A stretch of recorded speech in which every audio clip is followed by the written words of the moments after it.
Thank you very much indeed for your attention. We're about to begin. I know I have a soft voice, so I'll ask you to listen up and for my volume to be turned up a little. So can you hear me at the back? Wonderful. Yes, you can now. Great. Thank you. It is a pleasure to be here and to see so many people in this room. Familiar faces. We've had a great conversation today from early this morning, and thank you if you have just joined us for this final panel. Thank you.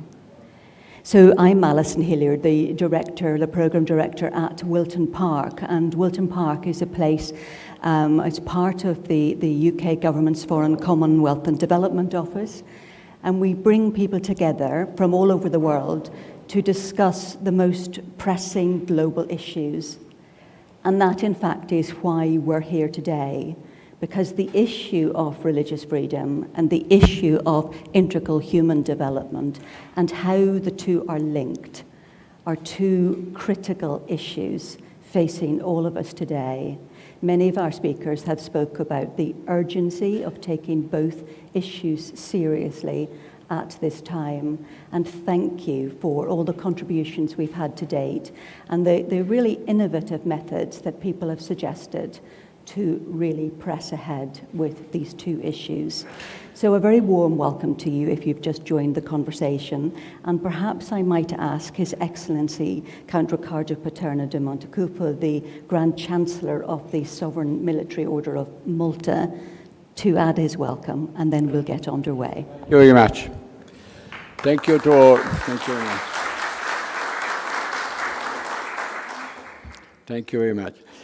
First of all, I would like to thank Ambassador Zanaidi Landi for inviting me to open the final part of this interesting conference. And of course, I would like to thank the Atlantic Council, Notre Dame University, University of Sussex, John Cabot University, and the Pontifical Urbanian University. A special greetings goes to the Grand Master, who honors us all with his presence. And I thank also Cardinal Tomasi for attending this conference. Thank you very much. I wish to begin with the concept note that is enclosed in the program.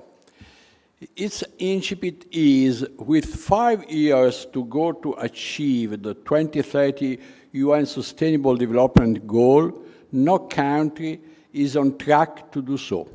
The SDG have become an empty acronym, blunting the reality that we are not just speaking of theories of targets, but existential challenges: poverty, war, discrimination, environmental degradation, and access to resources. The lack of religious freedom represents a similarly existential challenge across the world. Watchdog report high levels of religious persecution and discrimination through state and violation of this human right. This is true. The general delay on the agenda are indeed impressive. It is enough to mention that 565 million people will still live in poverty, and about 29.6% of the global population lack access to adequate nutrition, or that worldwide, 1 in 6 people, particularly women and people with disabilities, have experienced some form of discrimination. But what I would like to emphasize is the link between these figures and central theme of this seminar. At this regard, we can start from Article 18 of the United Nations Universal Declaration of Human Rights, and after we come back to the UN 2030 Agenda. Article 18 gives us a definition of religious freedom and reminds us that this freedom has an international protection. It states everyone has the right to freedom of thought, conscience, and religion. These rights include freedom to change one religion or belief, and freedom, either alone or in community, with others or in public or private, to manifest one religion's of belief in teaching, practice, worship, and observation of rites. But coming back to the Sustainable Development Goals of the UN 2030 Agenda, it contains 17 goals and 169 sub-goals. It is incredible, but the word religion's freedom does not appear once in the list of 17 goals. And in the 169 sub-goals, equally, I was not able to find one mention of it. Moreover, among the 17 goals of the agenda, there are 3 goals that are at the same time a goal in themselves, and they mean to achieving all other 14 goals. We are talking about goal number 4, education and learning opportunities. Goal 16, promoting peaceful and inclusive societies and ensuring access to justice for all. And goal 17, collaboration for sustainable development. It is evident that peace, justice, education, opportunities, and so on are indeed the prerequisite for achieving all the other concrete 14 goals. My question is, religion freedom is for sure a goal and at the same time a mean for achieving all other important goals. Why is religion freedom not mentioned? Religion freedom stimulates intellectual and moral growth. It contributes to social cohesion by promoting mutual respect and understanding among different religious communities. It has a positive impact on the economy because societies that respect human rights, including religion freedom, are more attractive to international and local investment. And finally, it encourages more active civic participation because when people are free to express their beliefs without fear of discrimination or persecution, they are more inclined to engage in civic activities and contribute to the common good. Therefore, we must underline that the forgetting of religious freedom in the 2030 Agenda was a double terrible mistake, because the religion freedom is a goal in itself and because it is one of the fundamental premises for integral human development. And the effect of this forgetting is evident. Unfortunately, this religious freedom does not actually exist in many parts of the world. In 62 of a total of 196 countries, in the world where about 2/3 of the world's population live, religion freedom does not exist or is violated. Moreover, in some cases, we have the illusion that the progress has been made in religious freedom when instead something else has happened. In many parts of the world, what is more or less guaranteed is freedom of worship, which is different from religion freedom. The first has a practical dimension, whereas the second has a universal dimension and touches every aspect of human being. The religion freedom guarantees the right to live fully according to one's religious conviction. But what it is most relevant is that freedom worship has not significant effect on interreligious dialogue. Religion freedom has this effect. And interreligious dialogue is the premise for a more stable political and social context. Interfaith dialogue means tolerance and mutual respect for others' opinions and beliefs. It is a culture that not only can prevent the conflicts, but is positively and basis for any growth of human beings. In conclusion, promoting religion freedom is essential for integral human development. This requires a joint effort of government, international organizations, religion leaders, and civil society to create an environment where freedom of belief is respected and protected. The Order of Malta, a religious order, in its more than 900 years of life and experience, has served the marginalized, the poorest, those in need of assistance and protection. It was therefore natural for the Order of Malta to host a conference with such a prominent participation and audience. We offer our availability to host similar activities in the future. The Order of Malta is keen on pursuing a common work for the cause of religion freedom to a cornerstone for the human integral development. Thank you very much.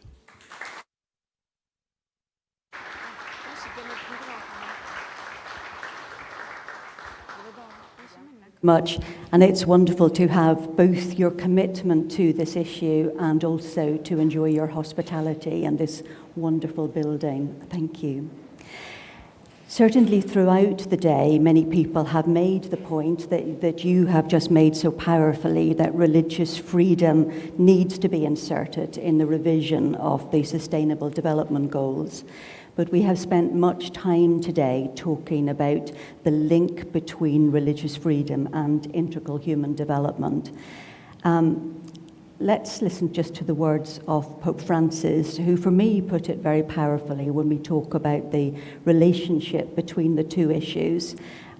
He said very simply when he spoke to the United Nations when they adopted the Sustainable Development Goals in 2015, that religious freedom, spiritual freedom, and education sits alongside a right to housing, to properly remunerated employment, a right to adequate food and drinking water, so that actually there is no separation of the two issues.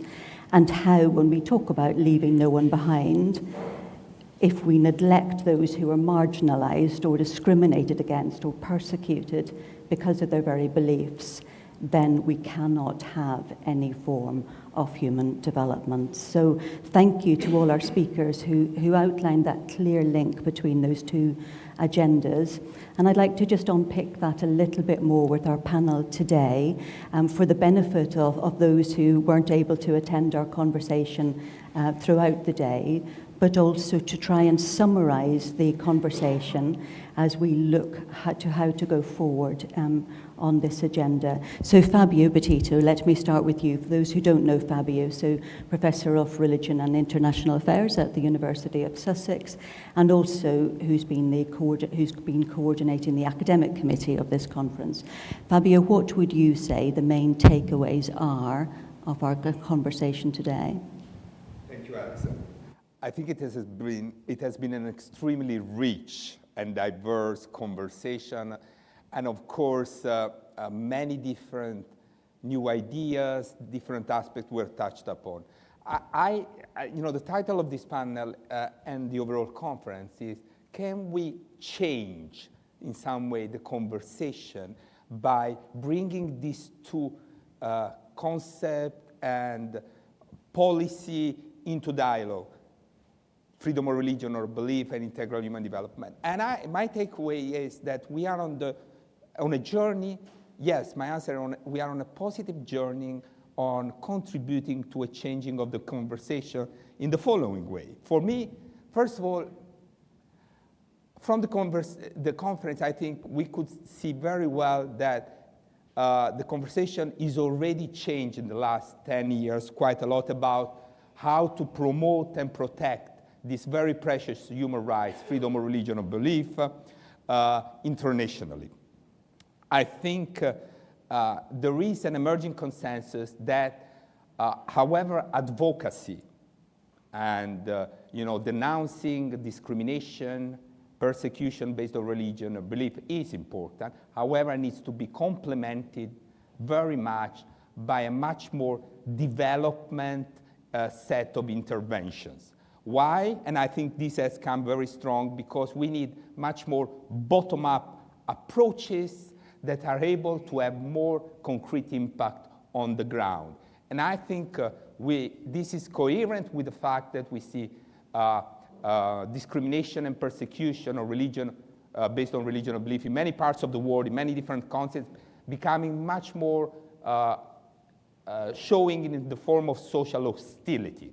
So groups belonging to different religious or belief communities having more problem, tensions, sectarian violence, and sometimes conflict. And because of that, it's clear that bottom-up approaches that try to encourage the collaboration across these divides are good strategies to move the agenda forward and to have some impact. I also think that, as was shown in the last panel very well, we are starting to realize that the issue of freedom of religion and belief is incredibly interlinked with many other dimensions of the development challenges. So that among the most vulnerable communities in the world that are affected by poverty, are affected by health problems, lack of education, are minorities which are in this vulnerable position because of their own very belief. And this intersectionality, as has been said, now we see much clearer. And if there is this problem, therefore, we are in a better position to think, how can we integrate in our policy, according to the SDGs, this essential dimension and help some of the most vulnerable communities to actually achieve some of these goals and at the same time find that respected sense of dignity also, which comes from being recognized as in their own religious or belief identity. So I think this is what the beginning of this conversation is showing, and it's good process. Now, I think we also, and that's the future, I think, we have seen that there is a lot of potential in seeing this challenge through this prism of this concept of integral human development. And I think my two takeaways from this are the following. I'll use the phrasing of Professor Ferrari, that said, if we start seeing the issue of religious freedom through this prism of integral human development, we realize that it's not only about freedom from persecution, from discrimination.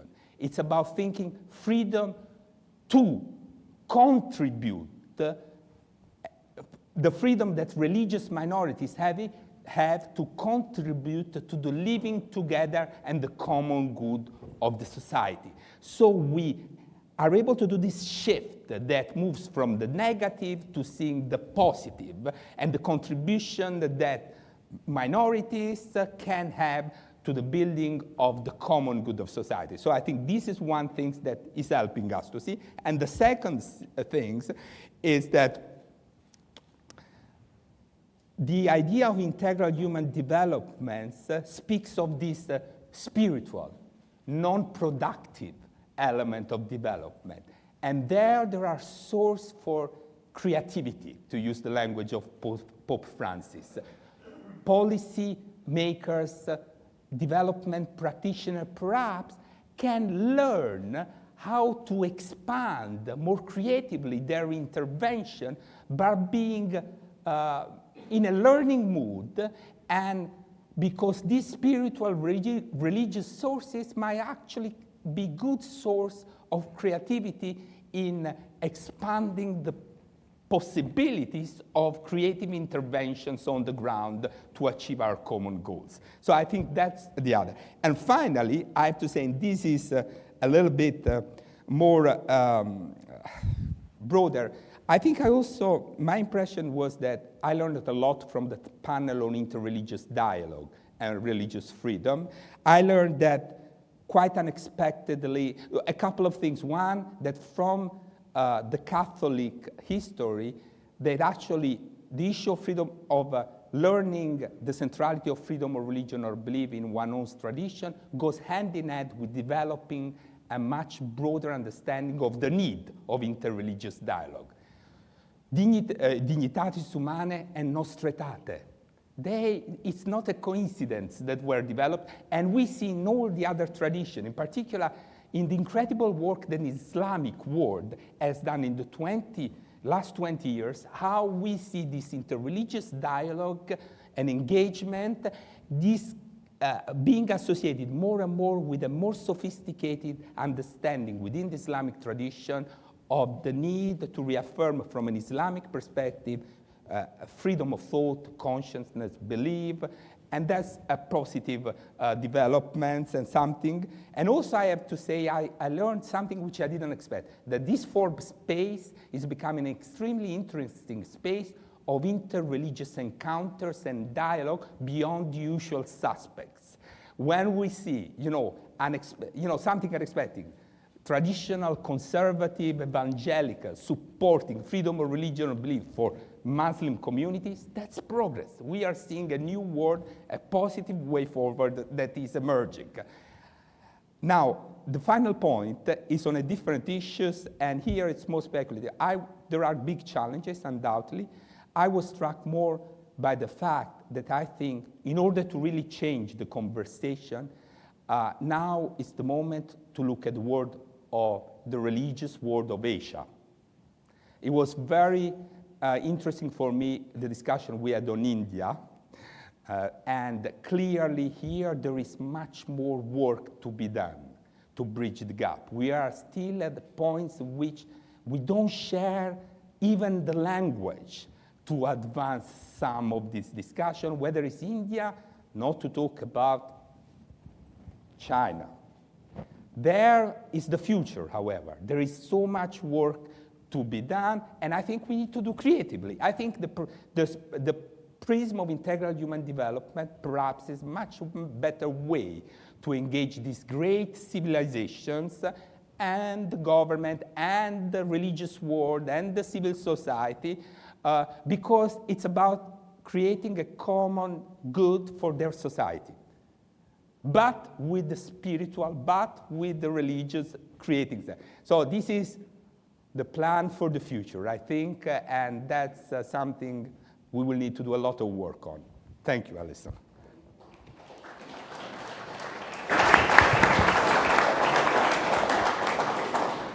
Fabio, thank you for being so articulate about linking together the two agendas and looking at the possibilities for the future too, and how there are very many new creative and innovative ways to make progress on this issue.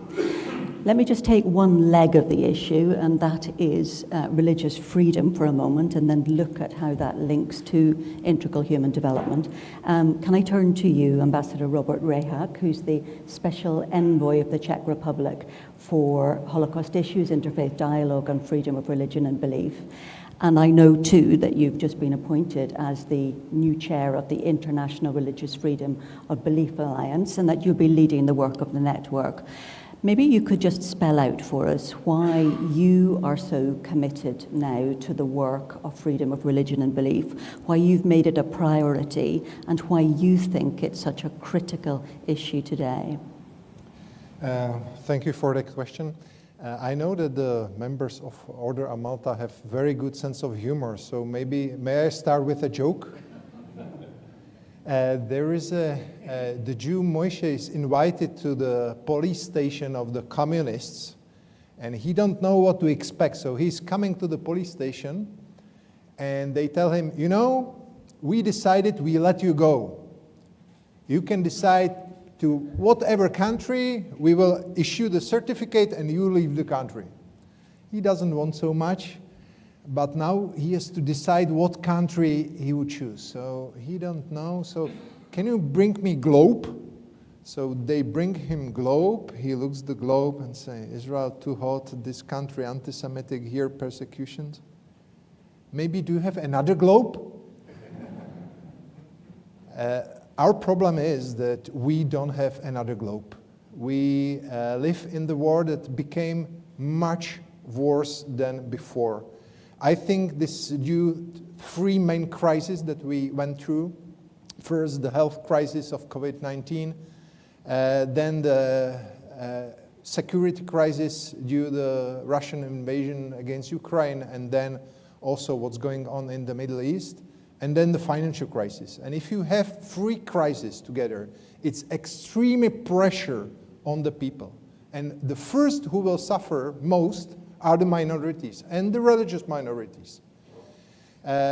I started this work because of feeling responsibility. We in communist Czechoslovakia, we succeeded to overcome the regime.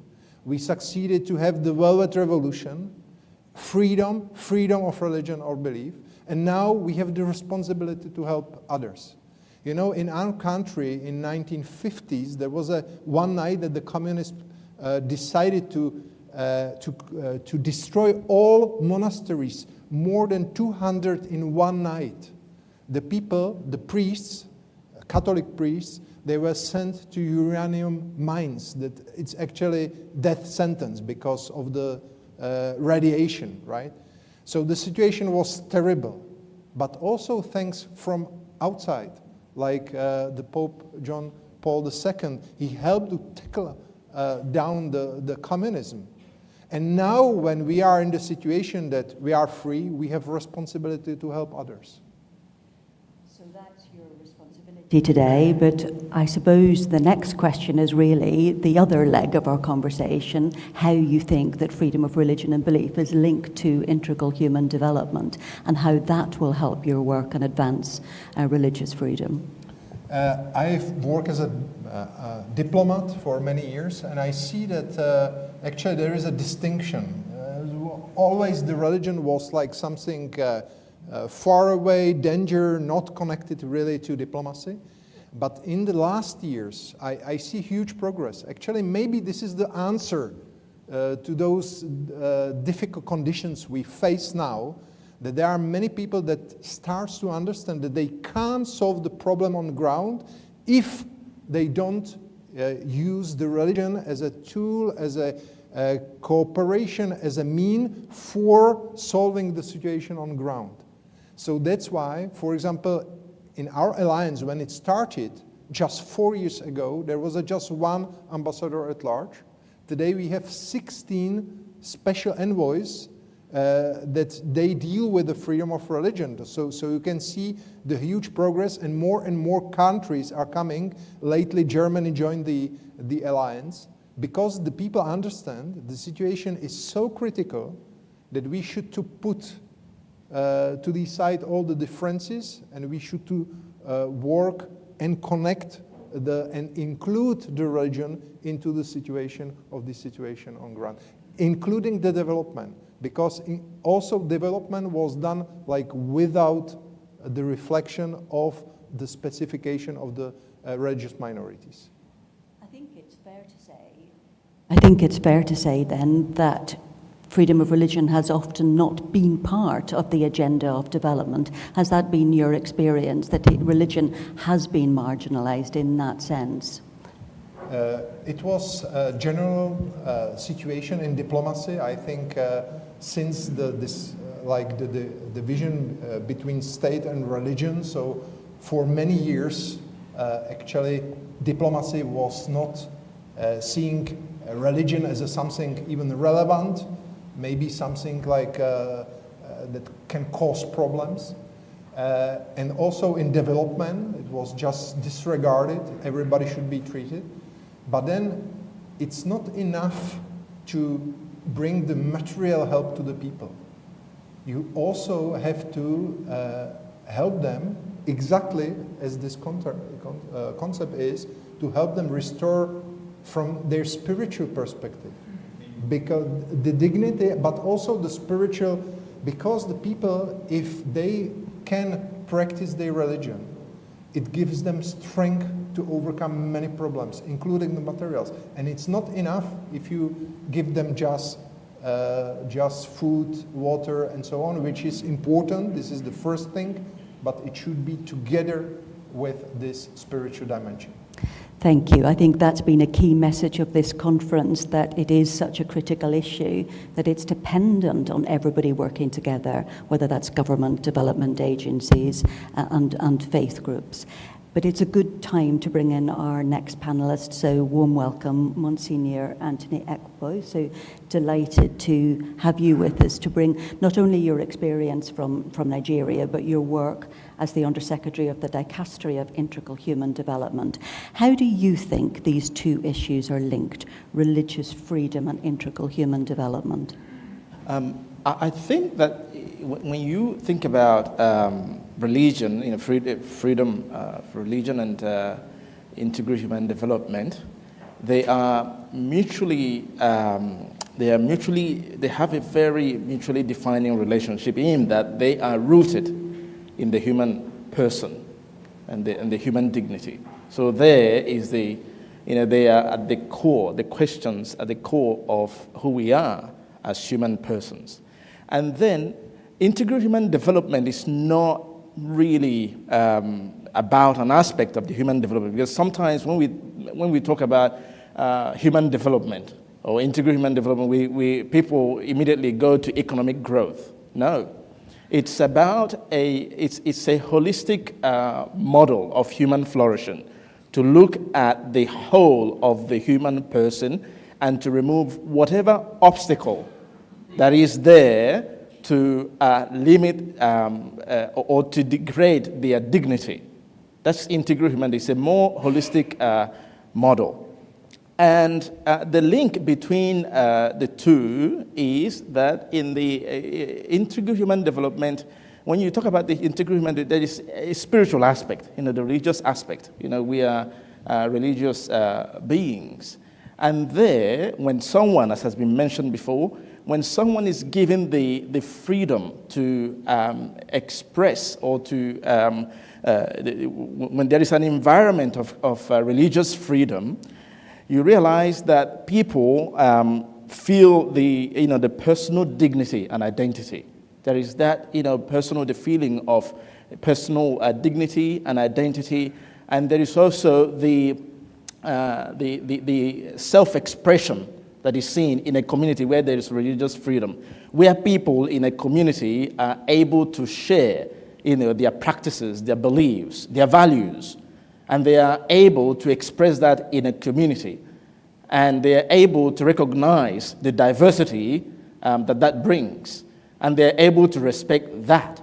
So in other words, there's also, and when that happens too, you see a culture of tolerance, a culture of, I see what you see, but also let me share what I see, and perhaps together we can see more into who we are as a community, as a country, as citizens, And then it also, in a community where there is religious freedom, it fosters interfaith and interreligious dialogue.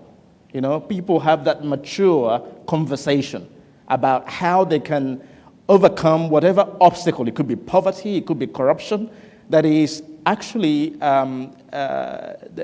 preventing people living life to the full, because we believe, even as a dicastery, that integral human development is about removing every obstacle, every and any obstacle that will make people not to live life, to have the fullness of life, to live life and have life in abundance. So I think this is where the two are linked. That they are the core of the human dignity is at the core of it. I suppose it's interesting to reflect too whether it's a win-win situation, whether if by linking the two, you're more likely to get progress on bringing religious freedom or greater religious freedom, as well as greater development.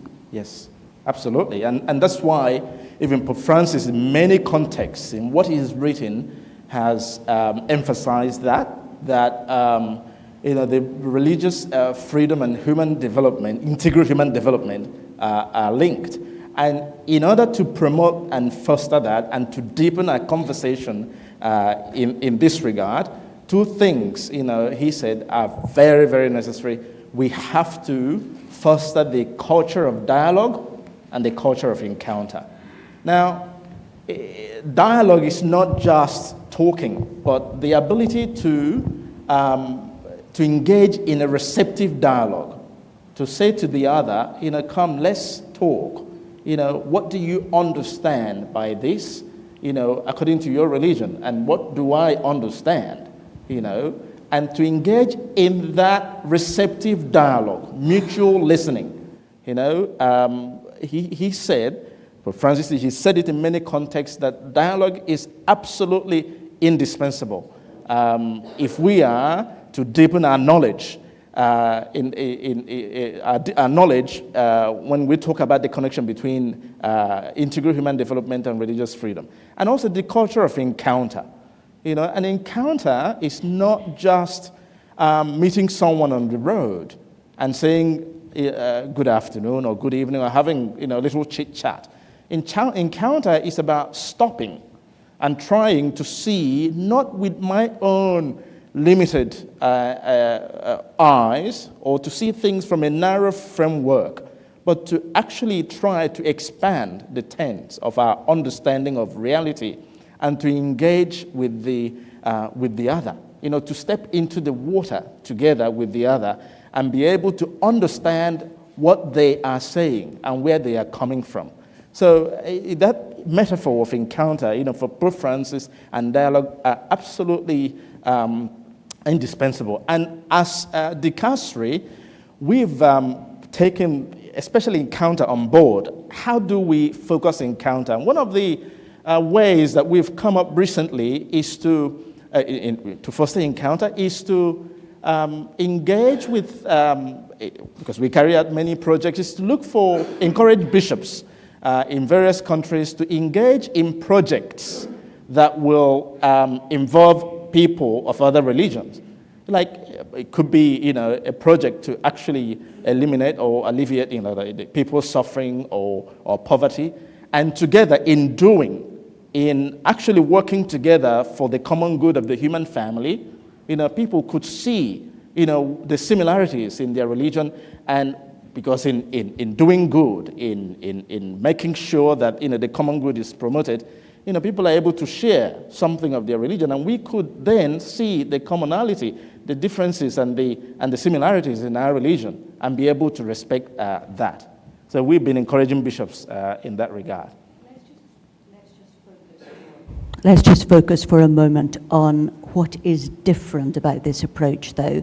And I'm wondering what you think that the policy community, what policymakers might learn from this emphasis on integral human development, so a spiritually inspired idea. I was very struck by somebody who said this morning that a person in a hospital bed is so much more than a patient, a refugee is so much more than a refugee, a prisoner so much more than a prisoner. So I wonder what that holistic understanding, how that might actually have something to say to the normal way of doing development that's been practiced by governments for years.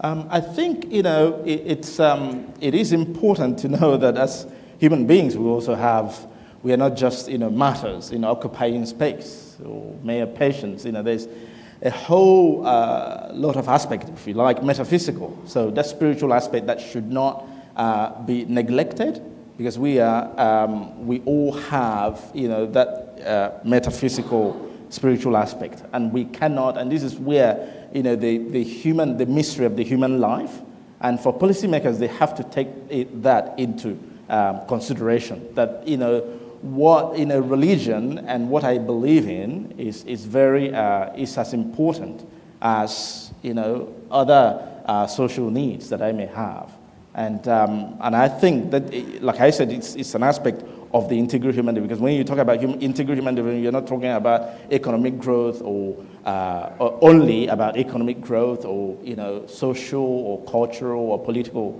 dimensions. We're also talking about that spiritual, and that cannot be relegated to the background. For policymakers, they have to take that into consideration. What do you think might be learned, Ambassador Roberts, from looking at your work on promoting freedom of religion and belief through the prism of integral human development and taking that spiritual lens? Actually, we have this problem because if you look at the society that we live in, so most of the people live from today up to the end, and they don't think about anything else. Like the whole life is framed by the birth and the death.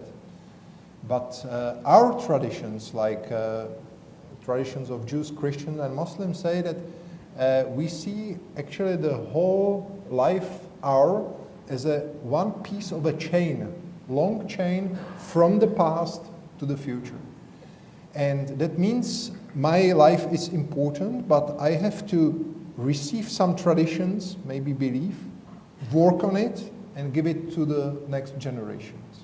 And this thinking is not in the society that we live in, that it's just in this moment, social media, now with a few seconds, and that's it. But I'm wondering, how would that impact your work on freedom of religion and belief if you take this more holistic approach? We have to think in long terms. That means if we want to change the situation, we can't hope that we can do it now. And we should always include the spiritual dimension, because we have to understand that if we solve the problem just now, the problem is not solved. We should to look for the reason to that problem and try to help to the people to deal, actually to heal the illness and not just the symptoms. Yeah? And in FORB, it's crucial because sometimes we are coming, trying to solve the problem on ground without the spiritual aspect, without to see the whole problem, and then the solution is not coming, or it's not sustainable. I'm going to come to you, Fabio, just for a conclusion, because I know you've talked about this changing the conversation. So what's the next step on this journey? Well, let me just say that I think this sort of conversation is absolutely important, even if it's small, also because we are not idealists. I mean, I went to the, because out there is also a world that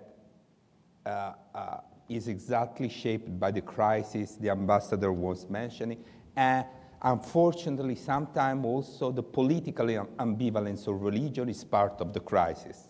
So I want to say we are all too aware that religious nationalism unfortunately is on the rise. Religious-based sectarian violence in many places is on rise. Polarization, even in our common society, based also on religion is on rise. But because of all that, we even more need this sort of different conversation which highlight how much different traditions, religious, cultural, wisdom, tradition have in common, how much they point to this broader horizon where the spiritual, the material are joined together.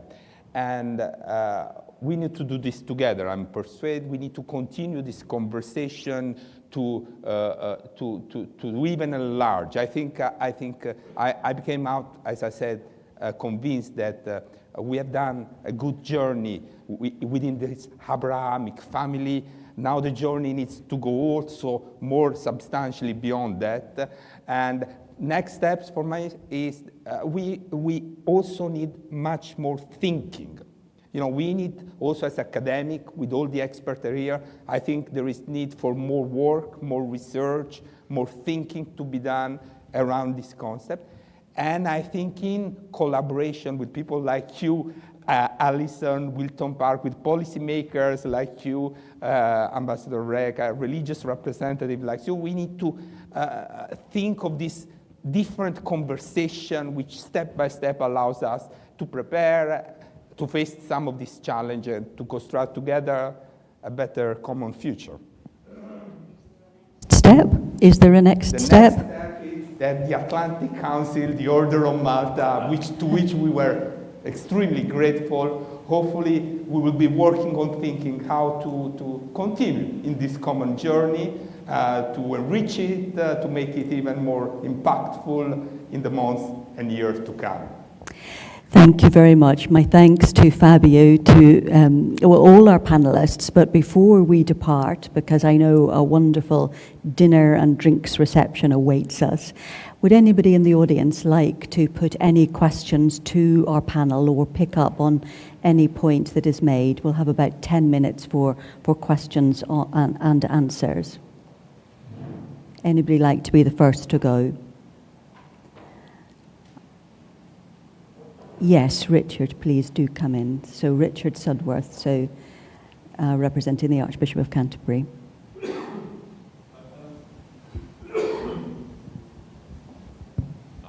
Earlier, one of the presenters talked about having a vision. I wonder if any of the panel would like to give us a one-sentence vision of where we'd like to go with these aspirations.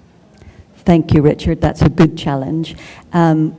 Shall we take another question before we come back to that one-sentence challenge? Anybody else like to ask a question? Well, let me give you a moment to think of a question or two. So a one-sentence vision. Robert. This is for you, Ambassador. Yeah. Okay. So I have a vision that actually, if the time is as I described, including the polarization, including the AI, including the time that already started, that we can't recognize what's the true and what's false, actually, what's the fake news. We have to work on parallel solutions. That mean short term, we have to unify in order to help to people to be free out of prison. In our alliance, we succeeded actually through the cooperation of those various states, but also church, to release several people. And for me, if we succeed to release from prison 1, 2, or 3 people a year, we did our job. But also as a long term, we should try to think about the new approaches, like to bring young people into the progress of shaping, like to make efficient measures against the growth of authoritarian regimes that they are oppressing. Like, for example, we should be aware about the development that we almost are not able to follow, which is the development of AI, and it starts to be misused against the religious minorities. If you would be Uyghur, you could not buy the ticket for the train because there is a camera with the face recognition. You could not attend if you would be Christian church because everybody is watched. They should to download to their smartphones application that follow their relations and the media and so on. And if we wouldn't be efficient and really we would not find a new way of very close communication about all the subjects that I mentioned, we will lose the war. We're going to be a very busy man. Thank you for your one-sentence vision. I'm going to turn to you, Monsignor Ekpo, if I may. Well, my one-sentence vision is what Pope Francis in Fratelli Tutti mentioned, social friendship. And if we are able to construct, a social friendship and continue that conversation, I'm sure we'll overcome whatever obstacle, including religious freedom, or obstacles that impede religious freedom, we'll overcome them if we continue to deepen that social friendship. I love that vision. I love that vision of a social friendship, so that's a very good vision to leave us with. Thank you. Fabio. I'll probably follow what Monsignor Ekpo by quoting another part which really touched me of Fratelli, of the document of human fraternity that the Sheikh of Al-Azhar signed with Pope Francis, which he said, if we believe we are all children of God, brothers and sisters, we cannot treat each other as slaves, but we need to treat each other as friend. We need to respect each other's freedom. We need to revere each other's We need, of course, from a religious perspective, love each other, but definitely give each other full citizenship and participation in the public space. And that's what also the issue of religious freedom and integral human development points to. Thank you, Fabio. So any other questions? Sharon, yes, please. Sharon Rosen, Search for Common Ground. Could somebody pass the microphone to, it's just coming behind you, Sharon. I love the hopefulness and the optimism that I hear today. At the same time, I'm really aware that we all think the same way. And my question is, how do we get to the people who are not in this room today? Thank you. A great note of realism. Thank you, Sharon. Anybody else like to add another question, and then I'll come back to the panel. Anyone else like to come in at this stage? No takers. All right, so realism then. Is this all wishful thinking? Robert? Actually, I would answer with something that I learned from you, Sharon. I asked actually Sharon the same question during our days here. How to bring the people who have total different views, who are maybe extremists, even I don't want to say fascist, but even such a people we have in our society. And Sharon told me that they tried actually to find the interest of the people that can bring them together with other people from the other side, so-called. And the reason could be different, like just to learn only what is the argumentation of the other side, how we can learn from them to use it against them. That's fine, but when the people meet and we can make platform for dialogue that you mentioned, the people have to learn actually to not just to speak. This is the society that we live in, that the people only speak and don't listen, but listen and be able to change. And maybe after few meetings, the people will realize the character of the others. Maybe they will hear something that the others said, and the change can come. Thank you. So, Monsignor Ekpo, you mentioned social friendship, but when we think of Russia-Ukraine, when we think of Gaza-Israel, social friendship and a sense of optimism perhaps is a little unrealistic. Do you keep that optimism? I believe that, yes. I believe that it's not the, there's still hope. I believe that. But I think we have to become creative, very creative in constructing this social friendship. And like I said before, maybe go beyond, the traditional ways of, looking at social friendship to many, creative ways. It could be, projects. It could also be intellectual engagement, because personally, professionally, I'm a canon lawyer. And sometimes I've always imagined what it would look like to construct an academic program where I, as a canon lawyer, we teach a course alongside a specialist in the Muslim Islamic law on marriage, for instance, and where we, take students together and be able to engage them to see how Catholics see marriage and how Muslims see marriage. So we've got to be creative, and I don't think, all hope is lost. I still believe there is a pinhead of light at the end of the tunnel, so I'm very optimistic. Fabio? Yeah, I agree, and I think for me it's very important to engage.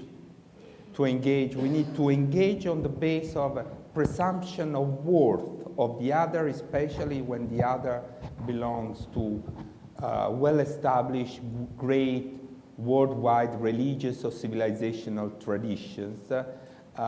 Presumption of worth, whether this is at the moment, okay, I'm going to say everything, whether it's the Chinese Communist Party with all its apparatus, whether it's the Hindu nationalists, I think we need to engage. We need to engage on a presumption of worth, we need to enter a dialogue, we need step by step try to reduce the gap. This is in some way what diplomats do, but I think we need to do culturally, we need to do on a religious platform, we need to do creatively, because that's the world where we need to live. And I'm really worried about simply creating walls. I think that's not the way forward. Engagement is the way forward for me. Please. Actually, if I can add, you mentioned the Israel-Gaza conflict. I think this is exactly what diplomacy, politics, army cannot do, the reconciliation. So I think that we should to think now how we can help with the reconciliation, because no nation on earth can live with hatred. It would, if you are full of hatred, it would destroy yourself. So if we want to help, so this is exactly the religious element that can really be substantial. We should to try to bring the reconciliation. Thank you. And I think that's what we have been talking about today, and that is the critical urgency that has meant that we've had a very productive day, but a day of optimism too. So thank you very much to my panel for adding to that sense of optimism and the sense that this is a conversation where the next step will, thanks to the Knights of Malta, will be very soon in the making. Can I bring us to a close? Thank you to Fabio Petito, thank you to Ambassador Robert Řehák, and thank you to Monsignor Anthony Ekpo. Thank you.